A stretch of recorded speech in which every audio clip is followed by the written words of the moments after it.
Hello friends, happy gardening. आज का topic है बेबी सनरोज प्लांट पर।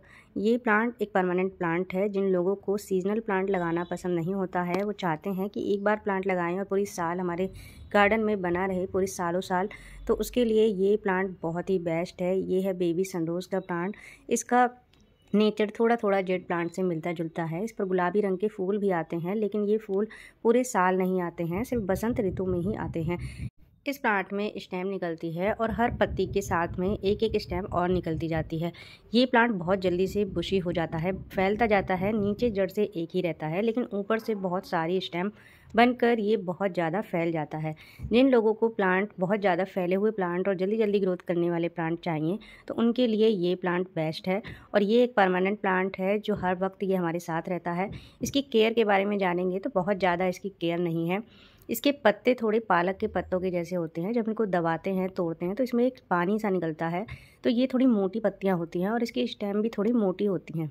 आगे की वीडियो में हम इसकी केयर के बारे में जानेंगे, तो उससे पहले चैनल को सब्सक्राइब कर लीजिएगा। यदि फर्स्ट टाइम वीडियो को देख रहे हो और वीडियो एंड में पसंद आए तो लाइक करके जाइएगा।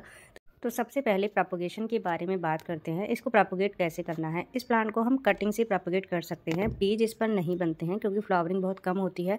कटिंग के माध्यम से हम इसे बहुत जल्दी इसको ग्रो कर सकते हैं। तो इसकी कटिंग लगाई जाती है फरवरी मार्च के महीने में या फिर बरसात के मौसम में।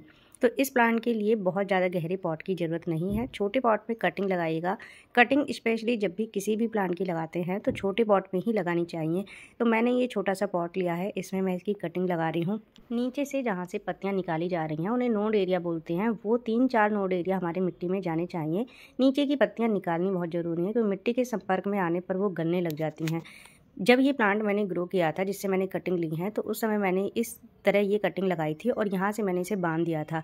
तो दूसरा एक इम्पॉर्टेंट बात कटिंग लगाते समय ये है कि जब भी हम अपनी कटिंग लगाएं तो उनको अपने हाथ से या किसी भी वजह से हिलने ना दें। यदि वो हिल जाती है तो हमारी प्लांट की कटिंग ख़राब हो जाती है। जिस छोटे से पॉट में मैंने कटिंग लगाई थी वो थोड़ी टेढ़ी हो गई थी, तो उसके बाद मैंने उसे टच नहीं किया था। नेक्स्ट टॉपिक है वाटरिंग का, जो कि सबसे इम्पॉर्टेंट है। कोई भी प्लांट हो उसके लिए वाटरिंग सबसे इम्पॉर्टेंट पार्ट होता है। वाटरिंग की वजह से हमारे प्लांट बहुत ज़्यादा ख़राब हो जाते हैं। तो जब हमारी मिट्टी बिल्कुल ड्राई हमें नज़र आए, उस समय हमें इसमें वाटरिंग करनी है। वाटरिंग करने का इसका तरीका थोड़ा अलग है। यदि हम इसमें मिस्टिंग करते हैं तो हमारी पत्तियां गलने लगती हैं, इसलिए कोशिश करेंगे कि हम पानी मिट्टी में दें। शॉवरिंग हमें सिर्फ तब करनी है जब पत्तियां हमारी बहुत ज़्यादा गंदी हो जाएं। यदि पत्तियां हमारी साफ़ हैं तो हमें बेवजह मिस्टिंग करने की ज़रूरत नहीं है। नेक्स्ट टॉपिक है फर्टिलाइज़र का और खाद का। इस प्लांट में फ्लावरिंग पूरे सीजन में नहीं होती है, तो इसलिए बहुत ज़्यादा खाद नहीं देना है। बट फरवरी मार्च के महीने में इस प्लांट में बहुत तेज़ी से ग्रोथ होती है, तो इस समय हम इन्हें फर्टिलाइज़र देंगे। तो उसमें मैं प्याज के छिलकों का पानी दे रही हूँ। आप इसमें बनाना पील फर्टिलाइज़र, चाय पत्ती का पानी, कॉफ़ी पाउडर का लिक्विड बनाकर भी दे सकते हैं, या फिर गोबर के उपलों को आप लिक्विड बनाकर भी दे सकते हैं। कोशिश करिए खाद को बदल बदल कर दीजिए। सेम बार बार एक ही तरह का खाद देने से हमारे प्लांट्स में न्यूट्रिशन की कमी हो सकती है।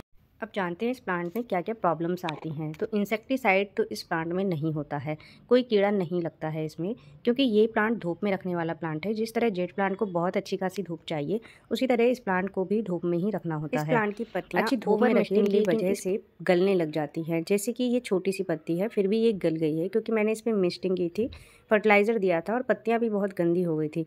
कोशिश कीजिए कि कम से कम मिस्टिंग करें। कोशिश कीजिए कि जब मिट्टी सूख जाए तभी आप इस पर शावरिंग करें, और ये शावरिंग का टाइम भी मॉर्निंग का होना चाहिए, जिससे कि पत्तियां धूप की वजह से जल्दी सूख जाएं। डेकोरेशन के माध्यम से ये प्लांट बहुत ही बेस्ट है, क्योंकि इस प्लांट से हम टोपियारीज बना सकते हैं। हैंगिंग बास्केट में लगाकर हैंगिंग्स भी बना सकते हैं, जो देखने में बहुत अच्छी लगती हैं।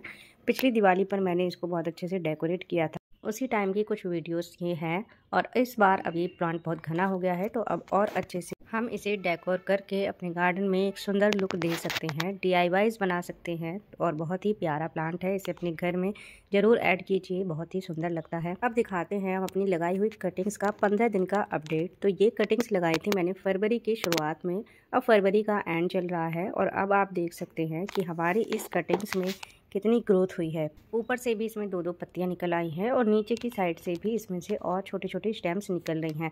जब मैंने ये कटिंग्स लगाई थी तो ये थोड़ी समय बाद में ये झुक गई थी मिट्टी गीली होने की वजह से, लेकिन मैंने इन्हें टच नहीं किया है। और आप भी ये गलती मत करिएगा, कोई भी कटिंग यदि आप लगाएं तो उसको बाद में छेड़ा-छाड़ी बिल्कुल मत कीजिए। दोनों में पत्तियाँ आ चुकी हैं, नई पत्तियाँ, और जो बराबर सबसे पहली वाली स्टेम है उसमें सबसे ज़्यादा ग्रोथ स्टार्ट हो गई है। छोटी सी कटिंग से भी ये प्लांट ग्रो किया जा सकता है। अब एक स्पेशल टिप जो कि सभी प्लांट्स के लिए ज़रूरी है, जब भी कोई प्लांट हमारा धूप में होता है वो एक ही साइड से बहुत ज़्यादा ग्रोथ करता रहता है जिधर से धूप लगती है।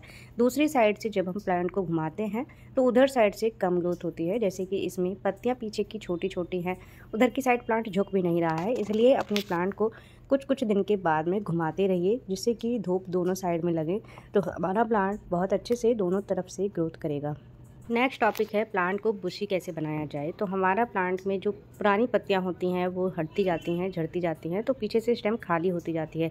फिलहाल मेरे में ऐसी कंडीशन नहीं है, लेकिन सभी के पौधों में मोस्टली ये कंडीशन हो जाती है। तो उसे ठीक करने के लिए आप जो भी लंबी स्टेम जाती है उसको कट करिए, नई कटिंग लगा लीजिए, और उससे हमारा जो पीछे वाला पार्ट खाली हो चुका है वहाँ से नई नई स्टेम और निकल आती हैं।